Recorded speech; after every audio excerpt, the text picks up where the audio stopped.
Sahabat Ayu, dalam pelayanan publik kita sering menyaksikan sebuah inovasi berjalan sangat baik. Proses menjadi lebih cepat, warga merasa terbantu, organisasi terlihat progresif. Namun, beberapa waktu kemudian inovasi itu melemah, bahkan menghilang.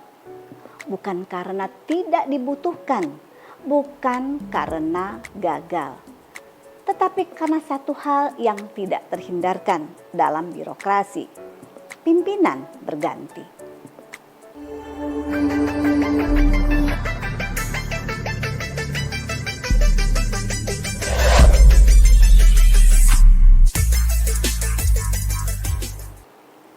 Halo sahabat Ayu, saya Diah Natalisa. Di episode ketiga ini kita membahas fenomena yang sangat nyata dalam birokrasi Indonesia. Mengapa inovasi sering tidak mampu bertahan melewati pergantian kepemimpinan? Ini kita lihat contoh salah satu inovasi dari Jembrana. Inovasi yang sangat kuat tetapi rapuh kelembagaan. Kabupaten Jembrana di Bali pernah dikenal secara nasional karena inovasi pelayanan kesehatan daerahnya. Program tersebut menghadirkan akses layanan yang lebih cepat dan terjangkau bagi masyarakat. Bahkan menjadi referensi banyak daerah lain. Namun, seiring pergantian kepemimpinan, tantangan keberlanjutan mulai terlihat. Bukan karena inovasinya tidak relevan, bukan karena manfaatnya hilang, tetapi karena inovasi tersebut sangat erat dengan figur kepemimpinan pada masanya. Ketika belum sepenuhnya dilembagakan dalam sistem kebijakan dan struktur organisasi, inovasi menjadi rentan terhadap perubahan arah politik dan administratif. Pelajaran pentingnya jelas. Inovasi yang kuat secara dampak belum tentu kuat secara institusi. Sahabat Ayu, banyak inovasi lahir dari visi pribadi seorang pemimpin. Namun, jika inovasi terlalu personal, ada kecenderungan tidak masuk dalam regulasi internal, tidak tertanam dalam SOP, tidak memiliki unit permanen, dan tidak menjadi indikator kinerja, maka ia mudah dianggap sebagai program periode tertentu. Dan ketika periode itu selesai, inovasi ikut meredup. Sekarang kita lihat sisi yang berbeda. Kota Surabaya dikenal dengan berbagai reformasi pelayanan publik dan digitalisasi. Yang menarik bukan hanya jumlah inovasinya, tetapi bagaimana inovasi tersebut masuk ke dalam sistem tata kelola kota. Beberapa ciri pelembagaan yang terlihat, misalnya inovasi diintegrasikan dalam perencanaan dan penganggaran. SOP diperbaharui secara formal. Sistem digital menjadi bagian dari arsitektur organisasi.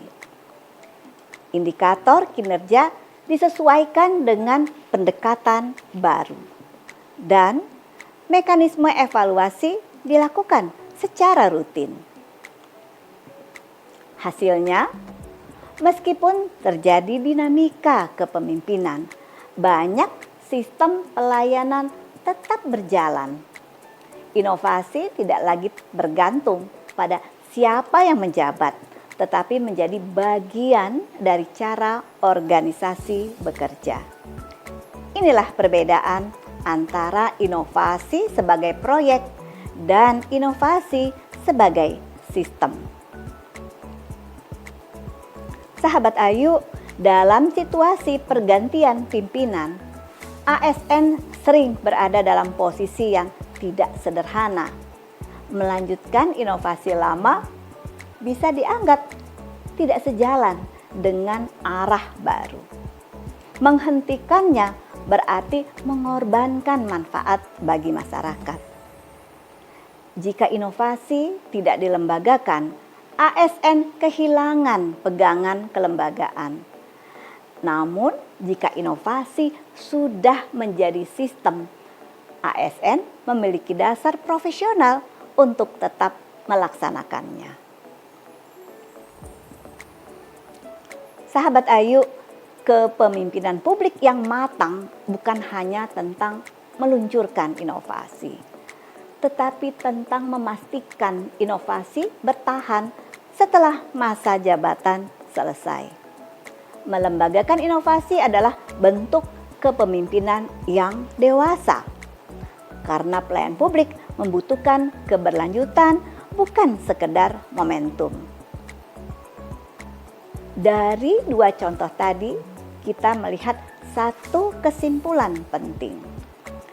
Inovasi yang bertahan bukan sekedar karena regulasi. Inovasi bertahan karena menjadi bagian dari budaya organisasi. Ketika inovasi hanya menjadi kebijakan, ia bisa berubah. Namun ketika inovasi menjadi budaya, ia hidup dalam cara berpikir dan bekerja aparatur. Dan disinilah pertanyaan berikutnya muncul. Bagaimana membangun budaya inovasi di dalam birokrasi? Bagaimana memastikan inovasi tidak bergantung hanya pada satu orang, tetapi menjadi karakter organisasi? Itulah yang akan kita bahas di episode berikutnya. Sahabat Ayu, inovasi pelayan publik tidak seharusnya mati setiap kali kepemimpinan berganti. Inovasi harus cukup kuat untuk melampaui individu. Karena inovasi sejati bukan tentang siapa yang memulai, melainkan tentang bagaimana organisasi terus belajar dan berkembang. Saya Diah Natalisa, terima kasih telah menyimak episode ketiga dari miniseri Kepemimpinan Publik dan Inovasi Pelayanan. Sampai jumpa di episode yang keempat, membangun budaya inovasi di birokrasi.